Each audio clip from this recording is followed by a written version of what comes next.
Welcome once again to Off the Shelf Books on Tour. I'm your hostess, Veronica Andrews. Interesting book today, Amber Wolf. And my guest, Ursula Wong, is going to tell you what she wants you to know about it, because I don't like to let the cat out of the bag. Well, so Amber Wolf is a story about Lithuania, Eastern Europe, and during World War II. It's about the Soviet occupation and about the farmers who put down their pitchforks and took up stolen weapons to fight the massive Red Army that was occupying their country. So that's the nutshell about the story, but it's also about a young woman, Ludmila Kudirka, who is coming of age, and it's her decision to find her strength and to find out what she must do to survive this war. It's about an older man who is toward the end of his life, and it's his conviction to fight no matter what. So it's about a lot of things, and I think it's a great read. It is. In a nutshell, I can think of that bag of nuts that you see at Thanksgiving with big nuts and little nuts and tiny nuts. It's so many personalities interwoven with such exacting history. Thank you. We'll be right back after this message.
The book, Amber Wolf.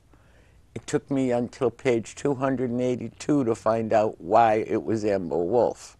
Nothing like suspense, lady. And the opening, the first chapter, she watches her mother die. You didn't waste any time. Well, one thing I wanted to talk about in particular was the impact of war on women. Yeah. So in the beginning, young Ludmila, who's a 20-something-year-old girl, and the Soviets come in, they burst in. Her mother had the foresight to hide Ludmila in the attic. So Ludmila hears what's going on to her mother, and it doesn't end well. But Ludmila knows at that point that she has a decision to make. It's either to figure out how to survive or succumb to this indeterminate fate with the Soviets. And if she knew she had to stay in the attic because she knew the sacrifice her mother was making to keep her alive. And if she had come out of the attic to defend her mother would have probably killed her for disobeying. Certainly, certainly, if the Soviets didn't get her Right. first. I mean, Yeah. such a sacrifice. And she gathers everything together and gives her mom as proper a burial as she could, grabs her dad's boots, who had been gone for several years already, Right, a brother off in the wilderness, and nobody knows where he is, right. his dad's gun and dad's knife, and she's out in the woods. She's out in the woods. And so it's historical fiction. Amber Wolf is historical fiction. So while it's a family that doesn't exist, the Kudirka family doesn't exist, the events that happened to them happened to many families in Lithuania during the war. And it's truly a tragic story. The deportations in 1941, more deportations in 1944 when the Soviets came to stay until the breakup in the 1990s. So there's a lot that happened there, and I think it's largely an untold story, although there are some books that are coming out at this point that go into Eastern Europe in a little more detail. And they're getting more and more as they get into the documentation behind the wall. Yeah, very much so. In fact, one reference I used was Timothy Snyder's book called Bloodlands. And Timothy Snyder is a professor at Princeton, and he looked at the ledgers in both the cities and little villages across Eastern Europe and into the countries of the Soviet Union after the breakup, because it all became available to him. And he wrote this seminal work on Bloodlands, and he talks about outrageous statistics for Stalin's programs and the effect of the starvation policies and so forth. It's enough to make you cry. But the thing is, what is hard for me with the historical accounts is that it takes a lot of time to ask the question, what does that really mean? What does it mean that, 6 million people perished? What does it mean that, 100,000 families were deported? What does that really mean? But personalizing it to a family, that's a way where, as a writer, I can tell a lot about what happened in the history by bringing it into the life of a family. Now, did you not find a journal by an uncle or a manuscript of your own family? I did. That's an interesting story. So my uncle was in the U.S. Army during World War II, and in fact, he was on the ground long before D-Day. And in the course of his travels in Europe for the Army, he met a number of displaced persons, DPs, who had left their home and were just trying to find a place to stay and find food. So it was desperate situations for these people. So he made a lot of contacts which he kept after the war. And after the war, he went on and became an attorney, and he had a lot of trouble. I think a lot of soldiers have trouble talking about the war. I think it was true with World War II. It was true with my friends in Vietnam. But as he got older, he tried to tell me a few things, but he passed on. And then in going through his papers, I found manuscripts. Wow. And one of them is provided information for Amber Wolf, and it was the story of that summer in Lithuania, 1944, August, when the Soviets were there to stay. And the manuscript had it was annotated in my uncle's handwriting. It had handwritten pages and, among the typewritten words. So I think he was actually translating someone else's manuscript. Oh, okay. But it had a passion that just roped me in. So I spent 2 years studying World War II and Eastern Europe and customs and what happened and trying to find people to talk to and writing about it. And that culmination was Amber Wolf. Now, from the time you decided to write the story to the time it was published, how long a time frame? Yeah, that was a good solid 2 years. Is that all? Well, I was able to leverage a few things that I already knew because my heritage, my grandparents were, all four of them were from Lithuania. So I knew a lot about the customs and some of the foods and just the the way they were, you know, the kind of feel of the country, feel of the Loyal, people. respectful. Very determined. Yeah, Very you determined, know, very quiet. and family was everything. Family is everything. And yeah. you didn't turn your back on family no No, you matter what. didn't. And loyalties. Loyalties were key. Yeah. Absolutely. Yeah. And what interested me was in the middle, we just had a typhoon go through China or Japan, and they evacuated 102,000 people. Now that's almost synonymous with these people that were out of their homes. Some of those people aren't going to get to go home. Yeah. And their culture and their lifestyle and their next meal, Yeah. they don't know where it's coming Yeah. from. Yeah. It's awful. And add to that, for Eastern Europe, the Stalin's policies. Stalin made it illegal to sing a nation's anthem. He made it illegal for people to teach their native language to their children.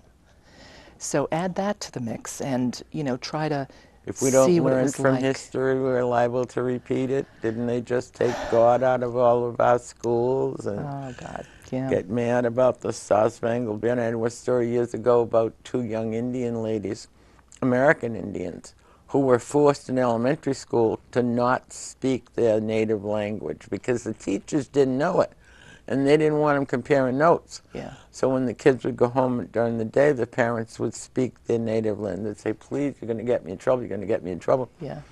And it was very, very difficult. Now they are grown up and they are teachers, and there came a federal edict that we have to go back to teaching languages in schools, and they got their native language back in the curriculum. That's fabulous. That's fabulous. I was so proud of them. But that's the kind of determination that you put in Amber. If it was right and it needed to be done, no matter what, she got it done. Scared, frightened, almost raped, having to murder a guy within 5 inches of herself, and being more shocked when he fell over dead than he was, really.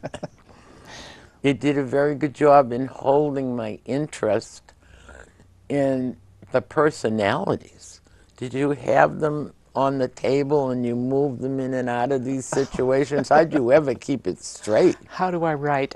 Well, it got to a point after several outlines that I had a big old spreadsheet with all of the characters and the timeline and what they were doing at what point, because it's complex. I mean, the time was complex. So Amber Wolf is a complex novel. Right. So it's not an easy read. It's an in-depth read. It's a good read. And I had to go to map. Now, Lithuania is this little teeny country in the middle of all these big bullies. That's right. And they didn't stand a chance. No sooner would the Soviets leave that the Nazis would come in, and the Nazis would get fed up, and the Soviets would be coming in the back door. Yeah. Yeah, those countries, the Baltics, have been a crossroads for hundreds and hundreds of years. Yeah, and the people have suffered drastically for it. Absolutely. But they've lived on. They have lived on, and the country is thriving today, thank goodness, after the breakup. And, you know, the story ended well. And in the sequel, The Amber War, which will take Amber Wolf to another dimension. After the war, when the partisans kept fighting, you know, these farmers kept fighting against the Soviet military machine, and it talks about how the Soviet government offered amnesty to the partisans, actually twice, later in the 40s and into the 50s. And it talks about how the struggle evolved and until the breakup. And oddly enough, in the 1960s, there was one partisan still in the woods, and the Soviets finally found him and they killed him. But, you know, he survived until the 60s, which is an amazing feat to me. God bless him, and we'll never know his name. I'd rather hear that one every night on the news than some of the names that I'm hearing every day. Yeah, yeah. And I think the other value of Amber Wolf is, you know, Vladimir Putin is a tough guy. He's a tough character. And I think that understanding what happened with his predecessors in that part of the world might give the individual some insight to what could happen tomorrow. His history, well, don't you find, I would assume from your writing, before I take on a project, before I meet someone new, before I enter into something that really matters, I go back and check the history. Yeah, yeah. You You know? have to. I mean, it has to. But everybody doesn't. Yeah. A lot of people will take for face value because it's written down, it's real, and it's not. Because you heard it on the radio, that doesn't necessarily mean so. Yeah, that's true. And That's true. I think that's very sad. I listen to the radio constantly with the television on while I'm reading 7 newspapers. Oh my God, you multiplex. You're the queen of But multiplexing, huh? I have to, because it's very hard to weed out the truth. Well, Even the yeah. history that you found is history written, thank God, from their point of view. So you and I could witness the same thing, and we could see it and reiterate it differently. Certainly, and that's where fiction gives us some latitude. I mean, as long as the basic facts are right. I mean, there's no doubt that the Soviets occupied Lithuania in August of 1944. There's no doubt. There's no doubt about the breakup. With Timothy Snyder's facts, we have additional information that we can infer. Some of the memoirs written by people of the time are very heart-wrenching. And I can imagine that that was a difficult thing for them to do, but probably very cathartic. And I don't know if people wanted to relive that. So while there are many of them, I think there could be more.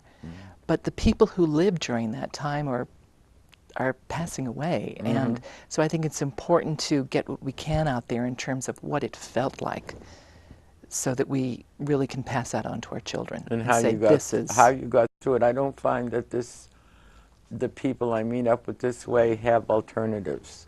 Yeah. If you don't have a potato, you run to the store. No, you make dumplings. I don't find that they have alternatives in any part of their life. Yeah. They don't have a second fallback. And I think that's sad, and I think I'm very lucky that, as you wrote with Amber, when she was a little girl, her father took her out to the woods. He taught her how to fish. And while that's a wonderful bonding experience for a girl and her dad, it also gave her the tools she needed to live in the forest. Right, right. The Lithuania, Latvia, Estonia are very much agricultural communities, and there's a lot of woods. They're primeval forests, actually, in Lithuania. So it's not unnatural for a family to teach their children the ways of the forest, to camp and to hunt and to fish and to know how to use a gun and to read the signs, track animals and so forth. So it's part of the culture, part of the way things are. But with Amber Wolf and the young woman Ludmila Kudirka, whom I write about, it became instrumental for her survival because she was in a position where she had to live in those woods. And she found that with the skills that she learned with her father, she was able to do that. And imagine what it would have been like if she hadn't had those skills. She would have had no choice but to succumb to the Russians eventually, and that would have been devastating. And I find that as a parent, I always want to equip my kids with the alternative. Yeah. Because it saved my soul so many times, it isn't funny. Yeah, yeah. Do you have a response from the Lithuanian community? Are they glad you wrote it? Do they applaud you? Or do they say, wait a minute, you got that one wrong? I think that the Lithuanians are glad this novel is out there. I think that for many of the folks who read it, it's a story about their parents or perhaps grandparents. So I think from that perspective, it's eye-opening. So it's gotten a good response. Good. It's gotten a good response, yeah. Now you've done another TV interview. Are you enjoying this part of it? Do you go to book clubs, speak at libraries? I do all of that, trying to branch out into TV a little bit, and with people like yourself, and I appreciate the benefits of community TV and the ability to do that. So thank you for that opportunity. Well, thank you for coming, but that's what community TV is all about. Yeah. I mean, we've been lucky enough to have Nicholas Sparks and Billy Bulger, but they were starting out once. Right. They were brand new, and much like the farmers who suffered through these things, if somebody doesn't tell the world that you've written this novel, how are they going to know? Yeah, Yeah, marketing can be a bear. But the other side of it is that, as writers, we spend most of our time in front of our computers, and we're having conversations with imaginary people. You And talk to yourself. Sometimes that's the only person that'll you've got listen. it. And then finally having a book finished, a book produced, a book out there on Amazon and in bookstores. And being on a TV show is very strange because normally I don't speak to people. I speak to my computer. So Well, I don't feel like a box at all, and you're doing a very good job, thank you. thank you. And I won't freeze or knock you offline. Well, that's good to know. Now, do you have volumes and volumes of research material, and now what are you going to do with it now that the book is done? Yeah, I do have a lot of research material, and as I mentioned before, I want to take this book to a sequel.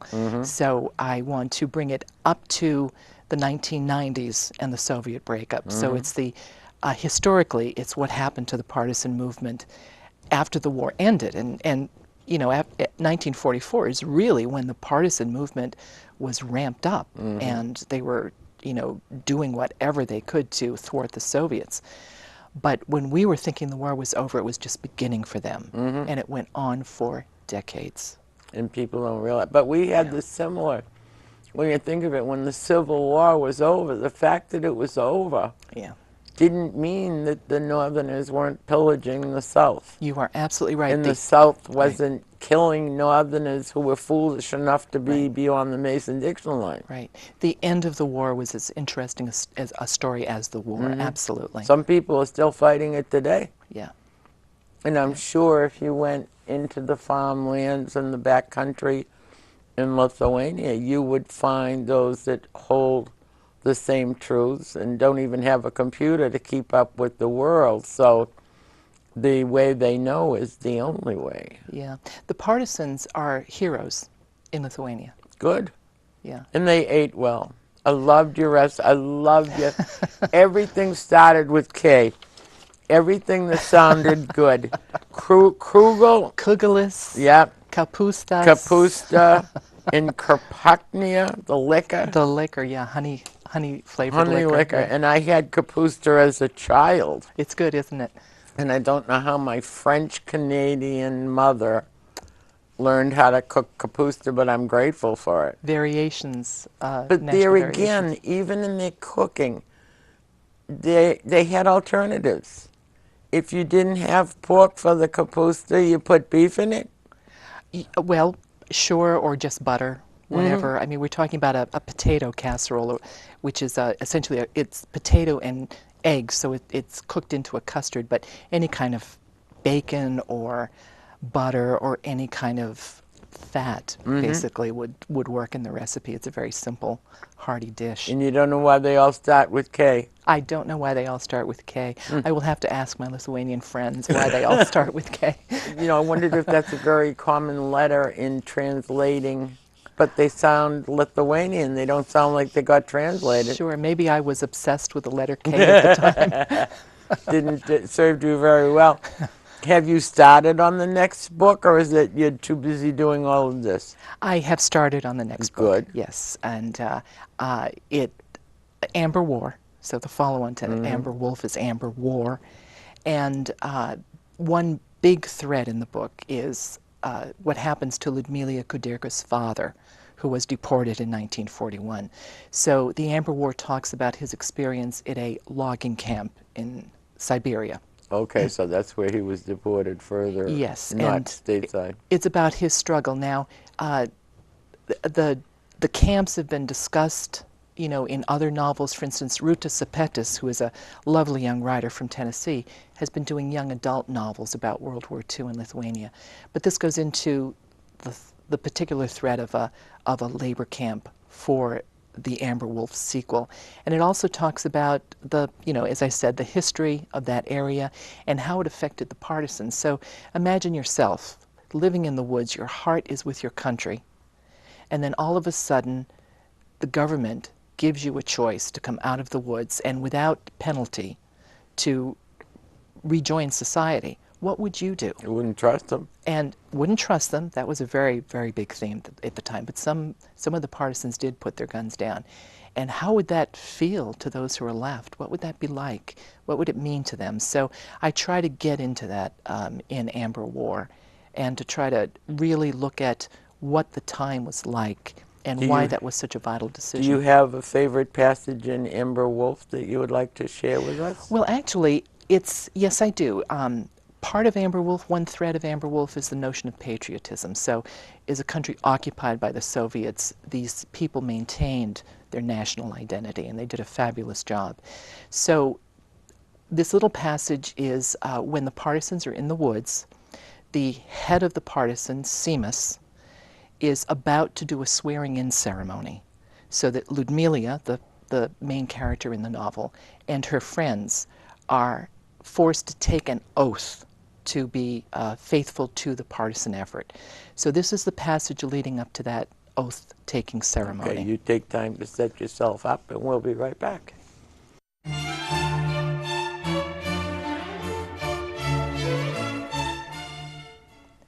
Seamus limped past the partisans, who were standing in groups or sitting on logs, watching Yergis hook 2 corners of a flag to a tree. The breeze caught the cloth, and it unfolded, revealing the wide swatches of amber, green, and red of the Lithuanian flag. The swearing-in ceremony Seamus was about to start was a necessity, even though a partisan risked death if he talked whether or not he had taken the oath. Promising allegiance before God drew them closer together, for words and promises were all they had left. I swear, I'd have been there. That's similar to the Pledge of Allegiance, in a way. The sentiment was very much the Pledge of Allegiance, and what I was thinking about when I wrote that was they were fighting for that dirt underneath their feet. Mm-hmm. And it's what we did. We still in are. The Revolutionary War, we still are, but it's something special about that land, mm-hmm. their land. And, what these partisans were doing was essentially fighting for the right of self-determination. Mm-hmm. And I think I'll go back and read it again. Now that I've met you and you've explained it a little bit more, I think I comprehend some of the things that I just couldn't straighten out. Like I said, it's a thought-provoking, good read.